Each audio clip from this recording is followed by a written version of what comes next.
right here.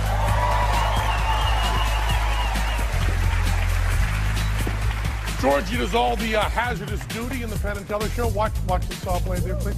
Now, after putting her in a cheap plywood box and filling her beautiful legs with splinters, we then add insult to injury and put these stalks around her here. Your hair out of your face there. Watch your shoulder there. This is the only trick in the Penn and Teller show that is right off the rack. You can buy this whole setup just like this from a magic dealer. The one change we made is with the saw blade. The one that comes with it is really fake, cheap aluminum. We put kind of a nice, heavy steel blade in there. And you all set, Georgie? And give me a hand with this Teller. It's kind of heavy. And a little bit of acting, Georgie. Screaming, licking your feet, so on. Beautiful, beautiful. And then to show that she really is separated, we then put these blades in. And there you have it, Georgie and Bernasek, a woman sawn into halves right there.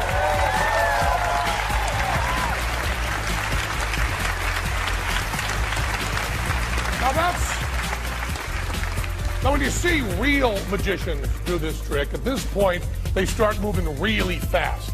And they put the box back together really quickly, pull out the blades, have her stand up and get her off stage as quickly as they can. And the reason they hurry so is that magicians worry that this moment is the most vulnerable part of the whole trick. And they worry that if they let an audience stare at this moment for too long, they'll figure out how the trick is being done.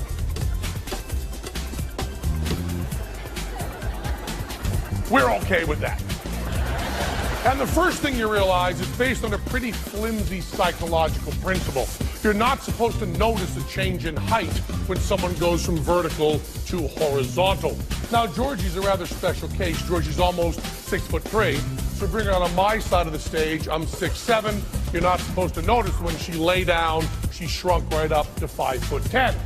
But once you notice that, you start to realize that the tabletop is not as thin as you first thought. The trim is thin, but the black goes back in a wedge. And by the time it's under the box, it has plenty of depth to conceal that part of Georgie that's no longer accounted for.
This hardly squares with what yogis are supposed to have been doing for centuries, and what this Indian appears to be doing today.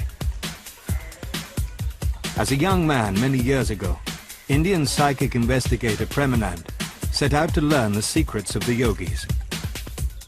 According to yoga, people get 8 special powers. And one of the powers is to levitate in the air. But that power, he discovered, was not the result of spiritual uplift. As the yogic demonstrator climbs back down to earth, the means of his suspension becomes clear. Concealed beneath his robe, there's a sturdy steel rod which runs down his sleeve to a chair on which he sat. The whole contraption is anchored in the ground.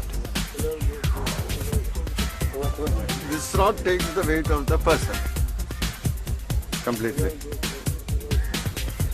And this is the trick that they have been using all along for hundreds of years. Here's a classic piece of close-up magic that some street performers present as a brand new miracle. The magician shows us an ordinary slip of white paper. As we can see, it's nothing special. As we can also see, his hands are completely empty. He sets the slip onto the table and picks up a box of kitchen matches. He takes a match. Just one. Closes the box before striking, lights it, and then lights a candle. This is a good time to tell you not to try this at home. Next, he takes the slip of paper and crumples it into a ball.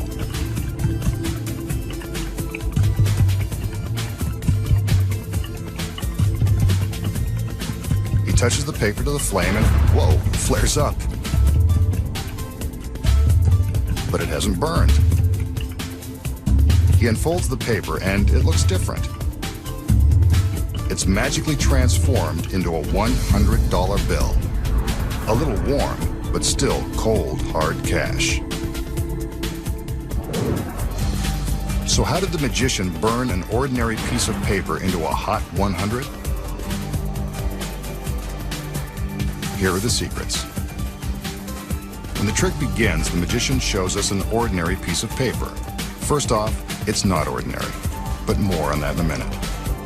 As for the matches, they are ordinary, but the box contains the next secret. With the drawer slit open, there is a space to conceal something in one end, the money that he's about to make appear. See? It's a genuine, slightly crumpled $100 bill. Before the trick begins, the magician crumples the bill into a ball so that it can easily fit inside the end of the matchbox. This way he can show his hands empty at the start of the trick. He slides the drawer out just far enough to allow some room for the bill, which he stuffs inside. There it is. Here's how it works.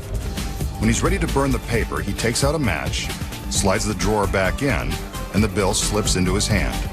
Here we see how he does it. There's the 100.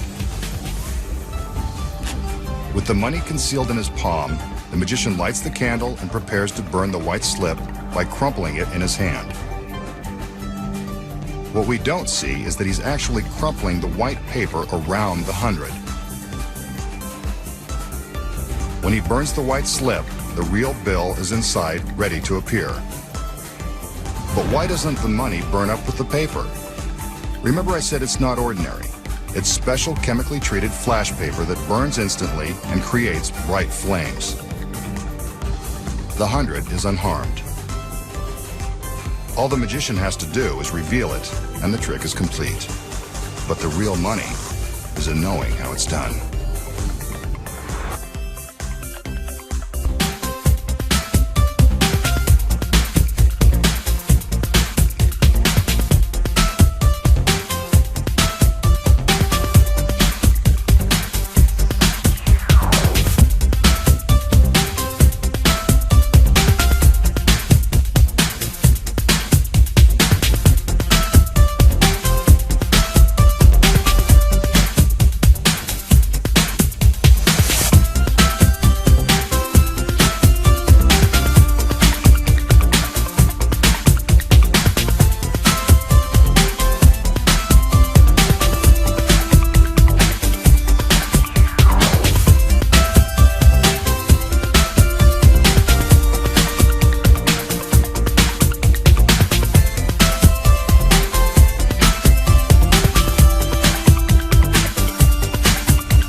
not for the faint of heart or stomach. If you have an aversion to the sight of scary tricks, now's the time to look away. Or watch, if you dare. He's about to give himself a trendy body piercing the hard way. By the way, don't try this one at home. With his sleeve rolled up, the magician takes a long, stainless steel needle and jams it through his forearm. It's slow going, but he forces it through the flesh and muscle. I told you this was going to be upsetting, and it's about to get even gorier. The magician begins to withdraw the needle, and sure enough, he lets loose a small gusher of blood.